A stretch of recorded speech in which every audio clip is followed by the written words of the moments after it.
Okay, we're ready. Actually, we have the big interview already. Let's go to Fox's business, Liz Claman. She is standing by with the Clinton and Buffett camps right now. Hi, Liz.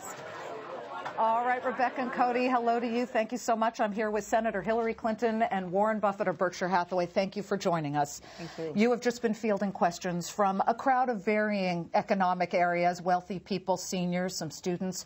How worried are they about the fact that perhaps we're on an economic recession precipice or not? What did you hear from them? Well, it's what I've been hearing across the country.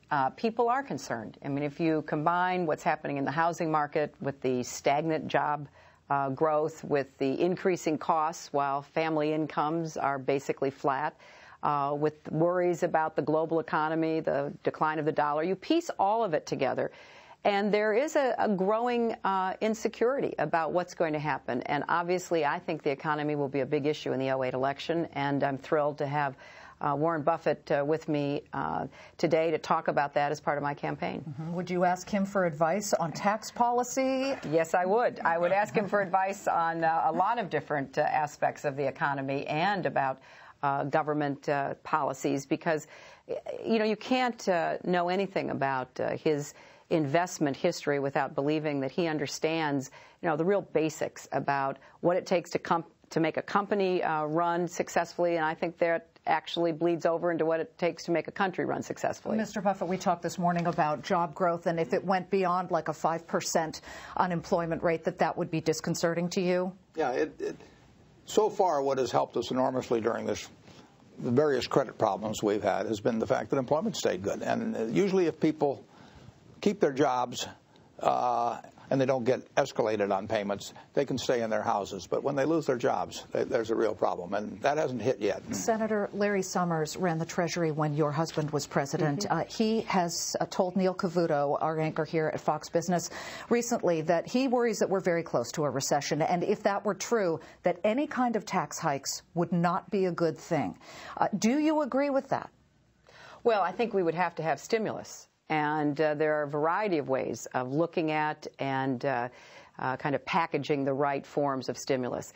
I do want to see more support for middle-class families, for working people. I think that the tax code has disproportionately advantaged those of us who are, frankly, well off, some much more than the others. But nevertheless, I think that if we are looking at an economic slowdown, then I want as broad a based set of stimulus policies as we can get. Would you raise taxes, and upon whom? Well, I have said that I'm not going to stand in the way of the Bush tax cuts on the highest income earners being sunsetted, and that might be something that will come as a natural course, because I don't believe that we'd have support in the Congress, and I certainly would not support once again putting the lower tax rates into place. I mean, if you look at what happened in the 90s, people who were very well off paid a slightly higher income tax rate, and the economy did very well. We also, though, had broader-based stimulus to create even more jobs and to, you know, make some smart investments in our economy. So I think we have to look at this in a very clear sense of what is the way we can get the maximum return for whatever stimulus we would pursue. If you let the Bush tax cuts expire, would you also allow the cuts on capital gains tax, which certainly helps Mr. Buffett, certainly, although he's made it clear that he doesn't need that kind of help, but would you let those capital gains cuts, which some would argue have stimulated the economy during tough times, would you let those expire as well? Well, I haven't, really spoken out about that, because I am more focused on preventing the repeal of the estate tax and returning to what I think are fairer, more effective tax rates for the very wealthiest. There may be an argument to be made, which I would be open to, but, I think you've got to look at the entire tax picture. There isn't any credible argument that the taxes under the Bush administration have gone down disproportionately on high-income investors and earners.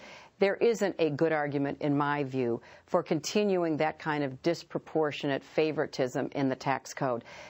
If you look at the payroll tax, it's regressive. If you look at the way cutbacks in expenditures at the federal level have redounded to increasing state and local taxes, and like the property tax on middle-class families, you could make a very strong argument that while people like my husband and I have enjoyed a great series of gifts from the Bush administration, that is not what has happened for the vast majority of Americans. Should very wealthy people be fearful of you then? Warren Buffett says absolutely not. He's not scared.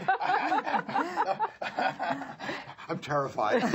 That's right. You just did. I mean, tell them why. Well, tell wealthy people who might be watching, and define rich if you could. Is that 200,000, 100,000 income? Well, what I have said is that I want to target any tax increases or loss of tax benefits to people making more than $250,000. Look, we had a great economy in the 90s. It was great for everybody. It wasn't just great for some of us. It really helped the vast majority of Americans. That's when America works best. We need more fairness in our tax system. It has been too tilted toward the wealthiest among us. And if you go back historically, you can see the pattern that Warren talked about earlier when we had our big conversation, that you can really track how it's become more and more advantageous to be well off in America. I don't think that's good for us economically or politically. I think we need to get back to looking at tax policies that really benefit the great majority of Americans. Senator Clinton, Mr. Buffett, thank you for joining us on Fox Business First. We do appreciate it. And have fun in San Francisco. You raised $1 million for her. Yeah. Okay. Thank you, Liz. Senator Hillary Clinton and Warren Buffett. By the way, Rebecca and Cody, Mr. Buffett will be joining us in just minutes from now to sort of flesh out this argument and this discussion and much more. Talk about the Fed rate cut this afternoon of a quarter point. Back to you. Thank you. We're definitely looking forward to hearing more from Mr. Buffett. All right, Liz, thanks so much.